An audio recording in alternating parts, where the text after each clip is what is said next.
Terry, I woke up early, real early this morning, and I was troubled. You know what? Why?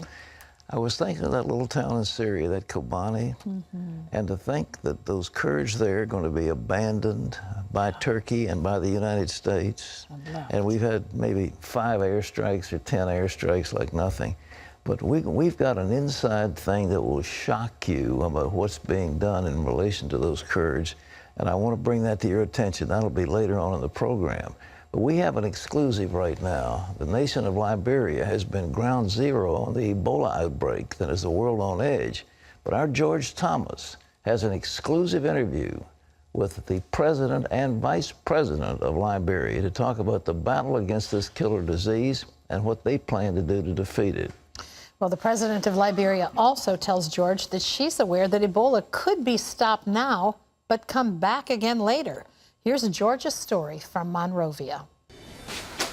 Even before I could step in this office to meet Joseph Boakai. Mr. Vice President, it's a pleasure to meet you. I know under normal circumstances I will shake your hands, but the situation in Liberia, in your country, does not allow me to greet you with respect. So thank you so much. It's a pleasure to meet you. Please have a seat. Thank you. Or for that matter, Madam President, spend time with Ellen Johnson Sirleaf, Africa's first woman president. I'm sorry that we are meeting under such circumstances in your country. My day had to start here, getting through Liberian security. Then, in addition to the usual security checks that you have to perform when seeing a head of state, here in Liberia, we have to wash our hands with chlorine before meeting with the president. Then one final stop. A temperature check to make sure I didn't have a fever before entering the presidential office. Thank you. Inside, a semi-confident Liberian president told CBN News she believes her country is slowly turning the tide against the deadly virus. We're beginning to see a little bit of a reduction in the incidences across country.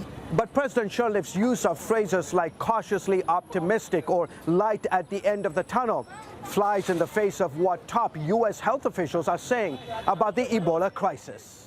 The head of the CDC says the virus, if not contained quickly, could become the next AIDS epidemic, a fact Sirleaf is keenly aware of, but insists the situation is improving.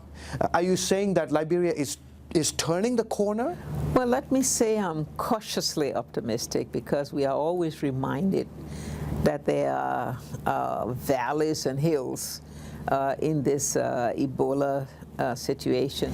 But at least I see much more hope on the part of all of the healthcare workers and on the part of all of us who feel that we've come around a little bit better, that we're more equipped, and that we now see light at the end of the tunnel. We're happy about that. How are you doing? You're doing well? Your family is doing well? Liberia's vice president cites as an example his hometown, where the virus first started. The rates of infections there have dropped dramatically thanks in part to prevention and awareness. I believe that the message is going on. People are now been educated to it, unless there are other dimensions, but I want to believe that this disease is on a downward scale. Sirleaf says her government will remain vigilant until the virus is contained or totally eradicated. Things may become stable for a while, and all of a sudden you may face another outbreak that could have rapid transmission, and there you are, your numbers could climb again. Despite the president's cautious optimism, the virus still has the country on edge and everyone more guarded than ever before. George Thomas, CBN News, Monrovia, Liberia. Well, you can see more of George's interview with the president of Liberia on cbnnews.com. And here at home, the Republicans and Democrats are involved in a tough battle for the control of the Senate. And one of the most important races is in the state of Kansas. Our David Brody has an exclusive interview with the incumbent senator who happens to have a name very similar to mine, Pat Roberts. John Jessup has that story. Pat, Senator Roberts tells David Brody that his opponent is a liberal Democrat masquerading as an independent. The three-term senator is locked in a razor-tight battle that could determine the balance of power on Capitol Hill. Here now, David's report from Wichita, Kansas.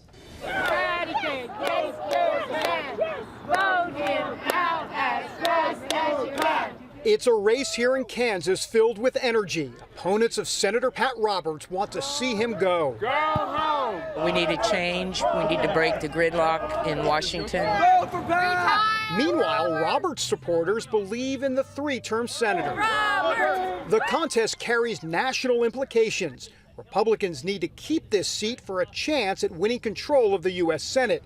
It's something we discussed with Senator Roberts on his statewide bus tour. The vote for Pat Roberts is to go back to Washington and vote for a Republican majority that will kick Harry Reid out and will get this country back. The road to a Republican majority runs right through Kansas. His opponent, Greg Orman, calls himself an independent, despite claims to the contrary. Political observers say it's working well so far. Pat Roberts is having a hard time defining Orman as a Democrat.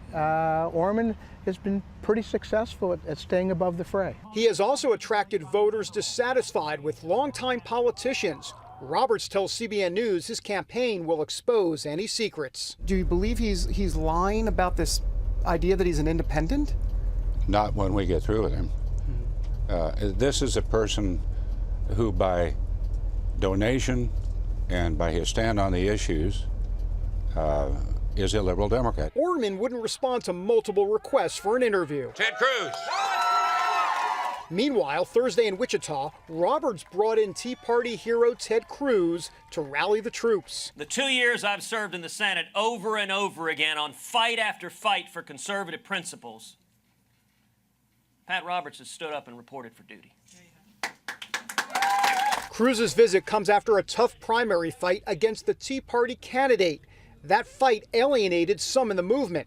Those are votes Roberts must have to win. How does it feel to be the Tea Party secret weapon for Pat Roberts? Well, look, it is terrific to see the enthusiasm here. This race in Kansas, the stakes are high. I understand the state of Kansas that there was a hard-fought primary.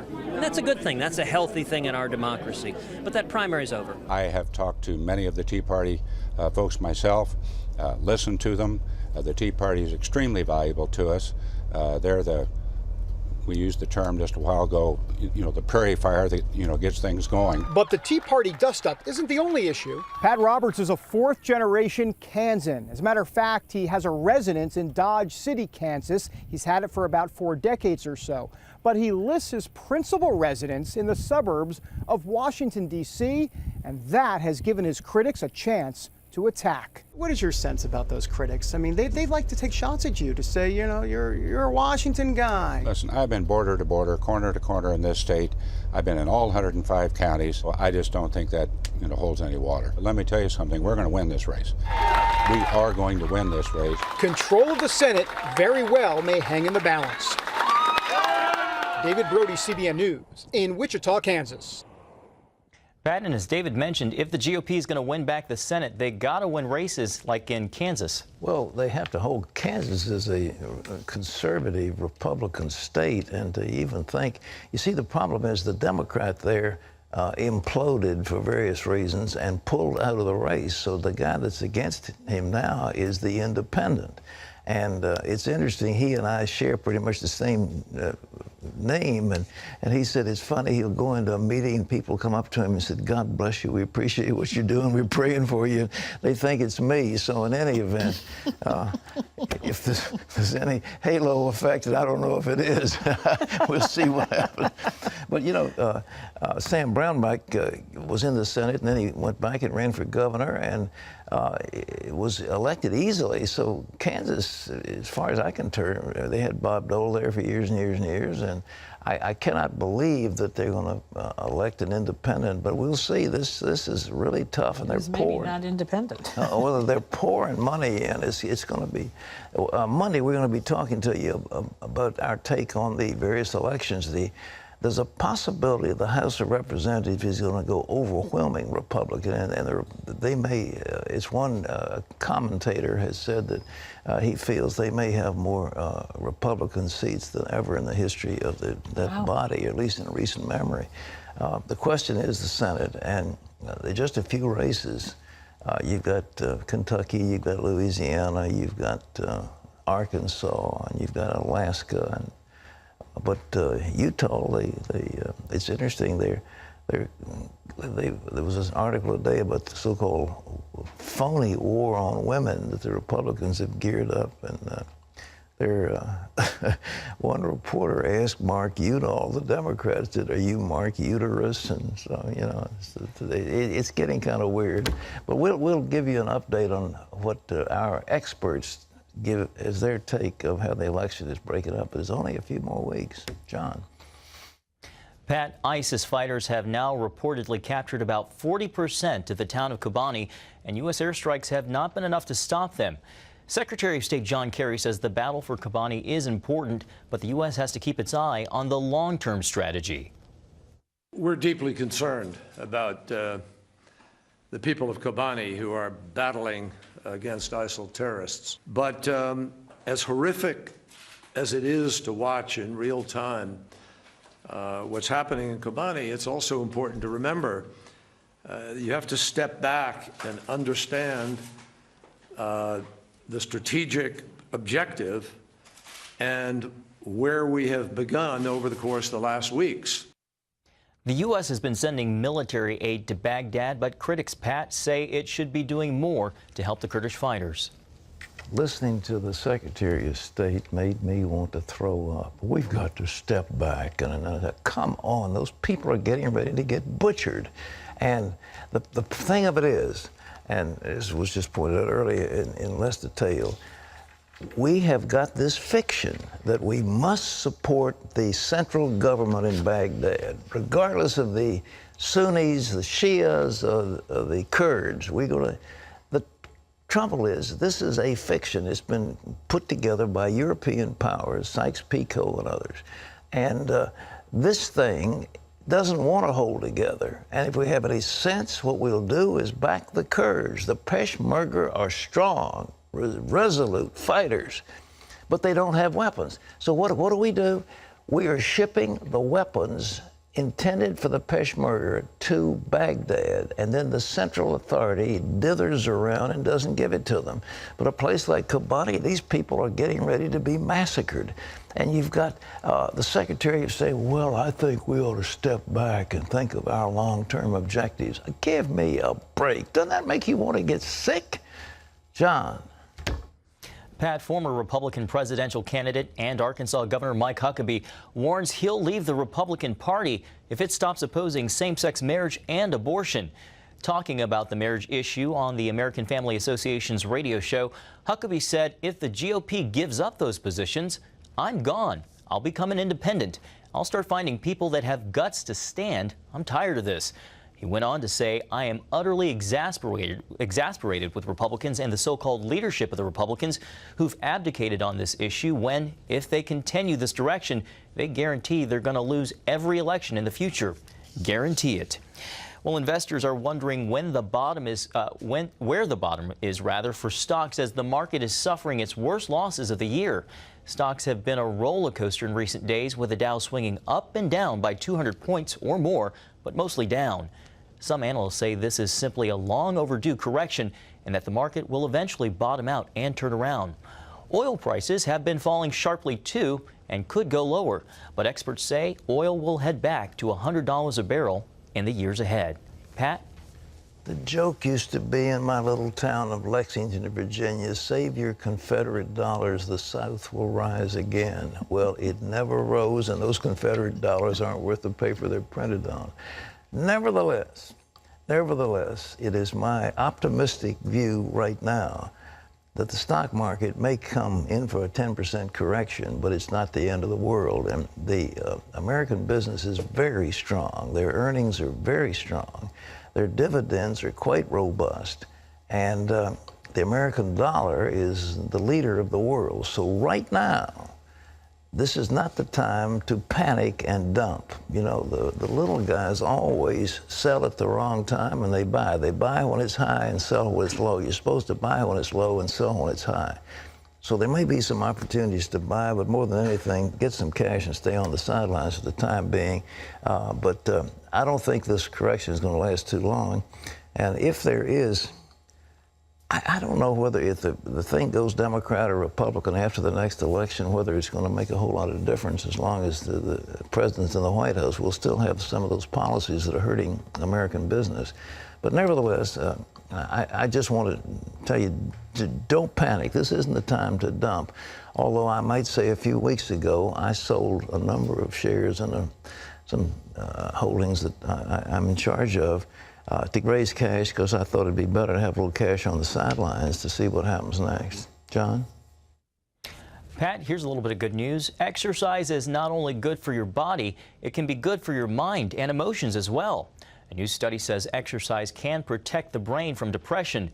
Researchers in Sweden found that muscles that have been trained through exercise can help get rid of amino acids in the body that's linked to depression and mental illness. A follow-up study is in the works, but for now, analysts say this is just more evidence that points to the benefits of exercise. And Pat, you're certainly someone who knows the many benefits of exercise. I was working out yesterday afternoon, and I have a total gym, and I know this is not a paid commercial, but I am a fan of the total gym. You can do about 70 exercises on the thing. Yeah, it's a pretty nifty little piece of equipment. You can do overhead, you can get your lats and your quads. Doesn't take up a lot of space. A tiny little thing, but 18 inches wide, and you can fold it up. I mean, I love it. I really love it. And you can get a good workout in 15 minutes. You know, you don't have to go to the gym and spend hours. This is nuts. And most health experts are now saying this long running, for example, you break things down. This distance running can really hurt your health. And spending an hour or more in a gym lifting weights. I used to lift these great big huge weights and all this. You don't have to do that, but some light weights and something like a total gym or something that's got some pulleys on it, it's fairly easy, and you can have a good time, and after 10 or 15 minutes, kiss them goodbye and go get a nice big dinner. Get on your horse and ride away. Either that or go to the restaurant and order a nice juicy steak with no sugar on it. Of course not. All right. A primary school in Austria has dropped yoga classes for children after a mother argued yoga classes go against Christian teachings. A yoga teacher says she was told to stop the classes after a complaint, quote, "It's not allowed according to the Bible." The school principal told a newspaper no parent had complained when the courses started this year. A school inspector says schools should not offer anything linked to esoteric practices. Yoga began in Hinduism and Buddhism, but has become widely accepted in modern society. Operation Blessing is providing clean water after an earthquake in Peru. Teams are on the ground in the village of Misca after a 5.1 magnitude quake wrecked houses and left families without access to basic necessities. Misca was one of the hardest hit communities. Every home sustained damage and all clean water access was destroyed.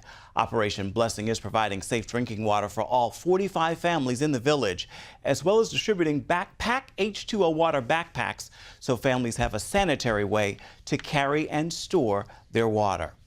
And you can find out more about Operation Blessing by going to its website, ov.org.